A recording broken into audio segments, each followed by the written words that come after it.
আসসালামু আলাইকুম, কেমন আছেন ভাই আপুরা? তো একটা আপুর কমেন্টের উত্তর দিব। সে আমাকে প্রশ্ন করছে যে আপনার যদি টাকা না থাকে তাহলে দুবাইতে কেন আছেন, বাংলাদেশে থাকতে পারেন না? দুবাইয়ের মতো দেশে এত ছোট বাসায় কেন থাকেন? তো আপু, তোমার প্রশ্নের উত্তরটা আমি দিচ্ছি সুন্দর করে, গুছিয়ে, পরিপাটি করে। আপু, আমাকে যদি আমার হাজবেন্ড বাংলাদেশে রাখতো না, আমি অনেক বেশি খুশি হতাম, কারণ বিদেশে আমার থাকতে এখন ইচ্ছাই করে না, একা একা পড়ে থাকতে বাচ্চাদের নিয়ে। আর সত্যি কথা, এত ছোট বাসার এত দাম। যদি বাংলাদেশে থাকতাম, আমার 3 বেডরুম হলই থাকতো, 3 বেডরুম 4 বেডরুম একটা হল নিয়ে থাকতে পারতাম, এবং আমার একটা ঘর খরচ যেটা, মানে আমার বাসার ভাড়া যেটা, সেটা দিয়ে আমার সংসারটাই চলে যেত, 60-70 হাজার টাকা দিয়ে সংসারই চলে যেত। আর এখন আমার আরও বিশেষ করে এখানে থেকে আমার মনে হয় যে আমার প্রত্যেক মাসে এই অনেক টাকা খরচ হয়, অনেক টাকা, 15,000, 20,000, 15,000, 10,000, 10,000 দ্রামের নিচে কখনো খরচ হয় না। তো অনেক ভালো হতো যদি আমি দেশে যেতে পারতাম, কিন্তু আমার হাজব্যান্ড তো দিচ্ছে না। এটা তো আমার ব্যাড লাক আমি মনে করি, আর তোমার কমেন্টের গুড লাক। তো যাই হোক, তুমি তো এটা বললে, এর জন্য আমি বলতেছি। আসলে আমি চাই আমাকে দেশে পাঠিয়ে দিই, কিন্তু আমার হাজব্যান্ড পাঠাচ্ছে না। অনেকে চাইলে হাজব্যান্ডের কাছে আসতে পারছে না, কিন্তু আমার হাজব্যান্ড আমাকে দিচ্ছে না। এটা তো আমার জন্য ভালো, তাই না? তো যাই হোক, আলহামদুলিল্লাহ। আর দ্বিতীয় কথা, এই তো বাচ্চারা খেলা করতেছিল কাপ নিয়ে, আর ঘরটা এলোমেলো। আমার ঘরটা এলোমেলো থাকে না, আমার ছোট বাচ্চার ঘর। এটা ভাবতে হবে যে ছোট বাচ্চার ঘর অবশ্যই এলোমেলো হবে, প্রথম কথা এটা।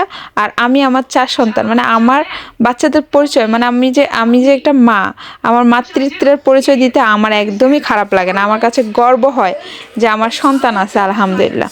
তো যাই হোক, আর আরেকটা কথা আপু বলি, আমার হাজব্যান্ডের যদি মনে করো যেতটুকু আর্নিং আছে না, আলহামদুলিল্লাহ যথেষ্ট পরিমাণ ভালো আছি। এই যে আমার বাসা চেঞ্জ করার সময় আমাকে আমার হাজব্যান্ড হোটেলে রাখছে, আমি এটা আসলে শেয়ার করি নাই, আজকে শেয়ার করছি। হোটেলে রাখছে, 300 দারাম করে প্রতিদিন খরচ হয়েছে। 1 সপ্তাহ হোটেলে রাখছে, হিসাবটা তোমরাই করে নাও। খাবার বাহিরের কিছু আমি নিজেও রান্না করছি, কারণ আমি বাইরের খাবার বেশি খেতে পারি না, এটা আমারই সমস্যা। তো এই দেখো আমার ছেলেকে নিয়ে, তো এখানে 7 দিন ছিলাম। আমি শেয়ার করি নাই, তো আজকে করছি, কারণ এরপর ওই টাইমে আমি আর শেয়ার করা হয় নাই, ভিডিও আপলোড করা হয় নাই, কারণ লাস্ট টাইম আমার একটু সমস্যা হয়েছিল। আমি প্রেগনেন্ট ছিলাম, তখন আমার বেবিটা মিসক্যারেজ হয়ে যায়। এরপরে থেকে আমার মন মানসিকতা ভালো থাকে না, তার জন্য কিন্তু আমি ভিডিও দেওয়া বন্ধ করে দিছি। আমার যে আপুরা পুরানো আমাকে অনেক পছন্দ করে, আমার ওই আপুরা কিন্তু জানে যে আমার মানে অনেক বড় একটা ক্ষতি হয়ে গেছিল মাঝখানে। এই দেখো, হোটেল থেকে আমি কিন্তু তোমাদের দেখাচ্ছি, আমি 7 দিন ছিলাম হোটেলে। আমি কিন্তু একটা ভিডিও আপলোড করিনি, কারণ আমার মন মানসিকতা অনেক খারাপ ছিল।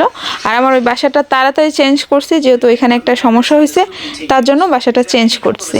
এই তো দেখো, বাচ্চাদের নিয়ে অনেক আনন্দ করছি, অনেক কিছু করছি। আমি বাসা থেকে প্লেট মিলেটও আনাইছিলাম আমার হাজব্যান্ডকে দিয়ে, কারণ একটাই, আমি বাইরের খাবার খেতে বেশি একটা পারি না।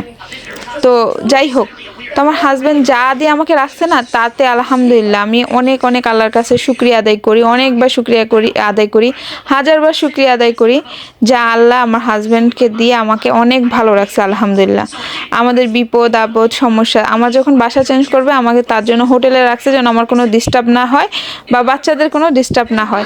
সে সবগুলো সামান মানুষ দিয়ে নিয়ে তারপর আমার ঘরে উঠাইছে, বুঝতে পারছেন আপু? তো আলহামদুলিল্লাহ, এর জন্য না, ছোট্ট ঘর, আমি কুড়ের ঘর, আমি শান্তি আছে আমার হাজব্যান্ডকে নিয়ে।